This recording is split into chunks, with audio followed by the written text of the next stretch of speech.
Good evening, everybody. It's nice to be here today. I'm a great proponent of Israel-Europe relations, economic relations, mutual investments, cooperation on R&D, on high-tech, and on all fields. But although I used to be Israel finance minister until 7 months ago, 8 months already, I will speak under my current capacity as Israel's Minister of Intelligence.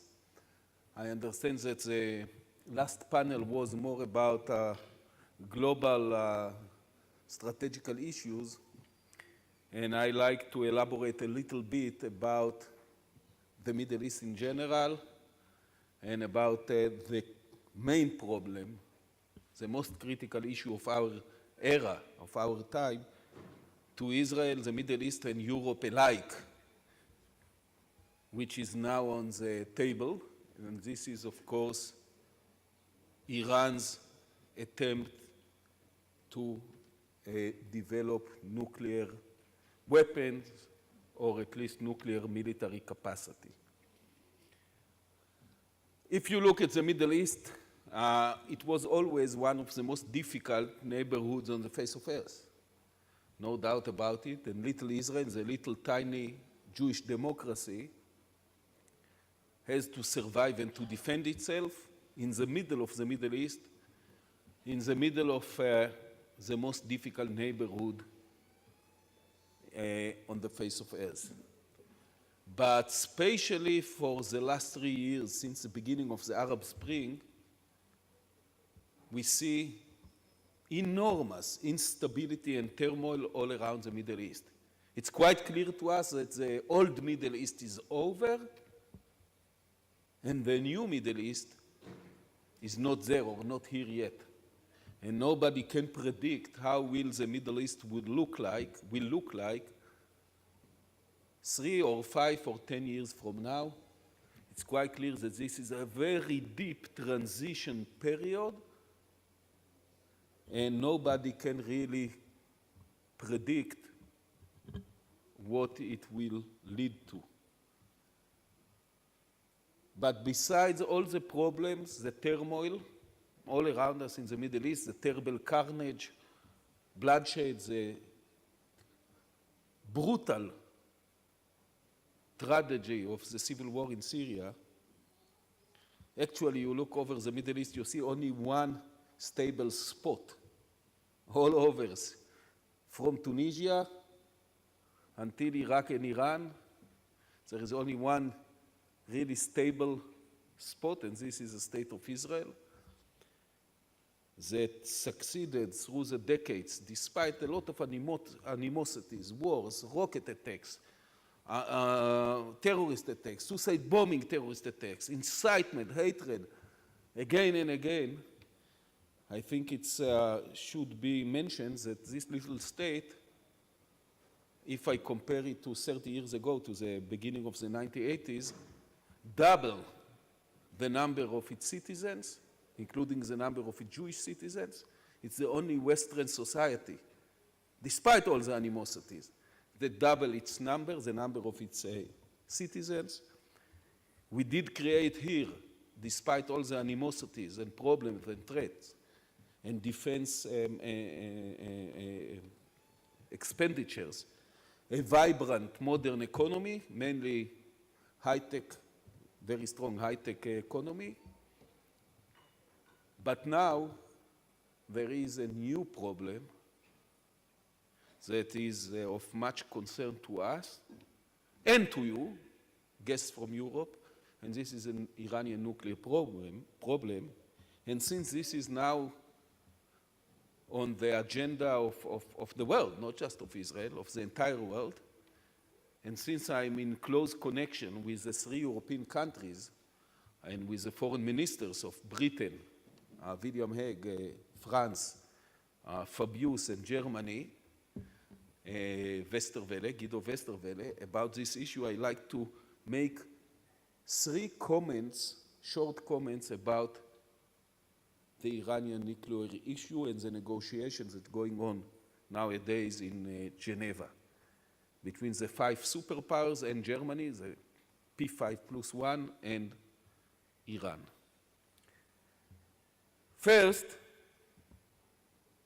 although many people understand the problem, many people in Europe, in the United States, and even in Israel still underestimate the magnitude of this problem. I heard that many people compare the Iranian case to that of North Korea. It's bad enough. North Korea did produce several nuclear warheads or weapons or bombs, and it's produced a real threat to South Korea, to Japan, even to some territories, some areas in the west coast of the United States, like Alaska and Hawaii.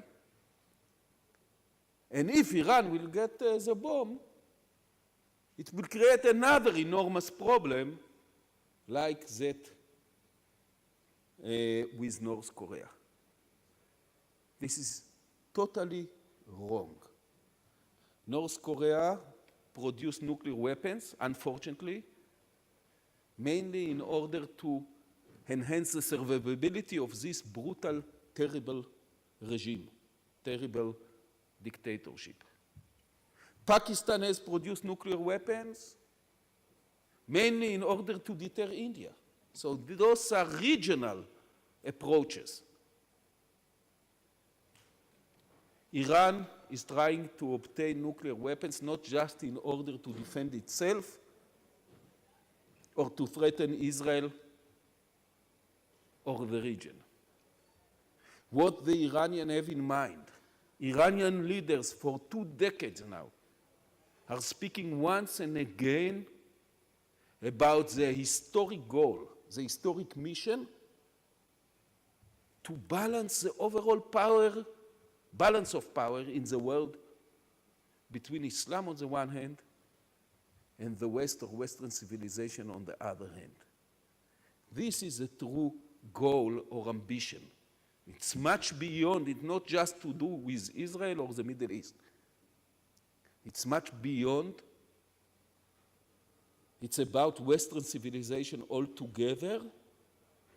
And therefore, this is one of the reasons why the Iranians are also investing enormous resources to develop much longer range ballistic missiles.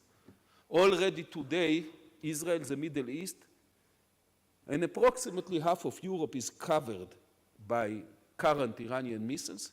Berlin, for example, is already under the range of some Iranian missiles. But Paris and London are still out of the range of Iranian missiles. The Iranians are working on intercontinental ballistic missiles.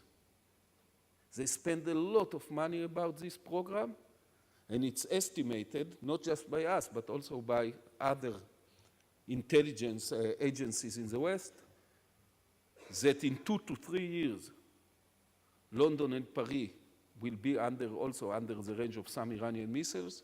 It will take between 4 to 6 years until they will have intercontinental ballistic missiles that can hit America.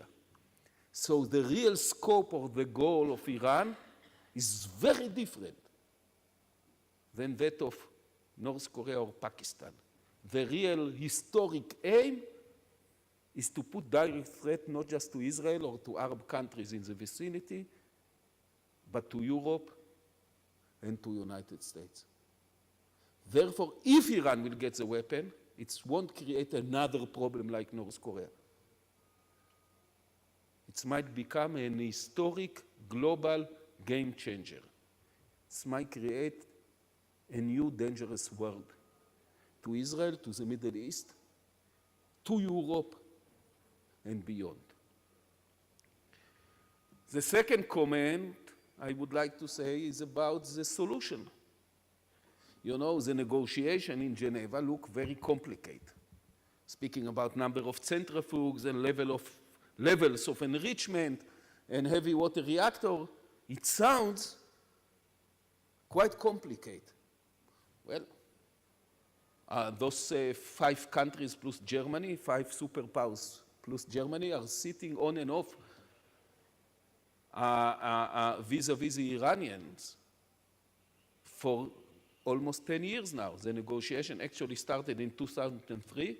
There were many ups and downs, but it's already 10 years now. So it should be very complicated.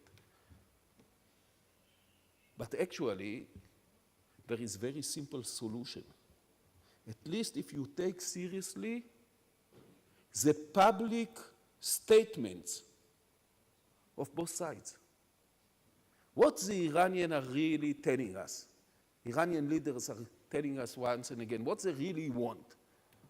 What they really want, according to their declaration, to the official statements, is only to have civilian nuclear energy. That's what they want. This is the main goal, according to their official public statements. What the world wants, what Israel, Europe, United States, and the rest of the world want, we want to be confident that they cannot produce the weapon, that they don't have the capacity to produce nuclear weapons. Those two demands can be easily reconciled. Iran can produce nuclear electricity, like many countries in the world, so they will have civilian nuclear energy, and this is the main cause of their nuclear project, according to their statements, without enriching uranium. The only request is that they will have to buy the nuclear fuel from other countries. And then the world can be completely confident that although they have civilian nuclear energy, although they produce nuclear electricity, they don't have the capacity to produce the bomb. By the way, in the world, in addition to the 8 countries that have military nuclear projects, the 5 superpowers, and India, Pakistan, and North Korea, there are 25 countries in the world that produce nuclear electricity in nuclear power stations. Only 5 are also producing their nuclear fuel. 20 countries are buying their nuclear fuel elsewhere. Sweden, Mexico, South Africa, South Korea, Belgium, Spain, Switzerland, and many other countries produce nuclear energy or nuclear electricity, but they buy the nuclear fuel, the enriched uranium, in other countries.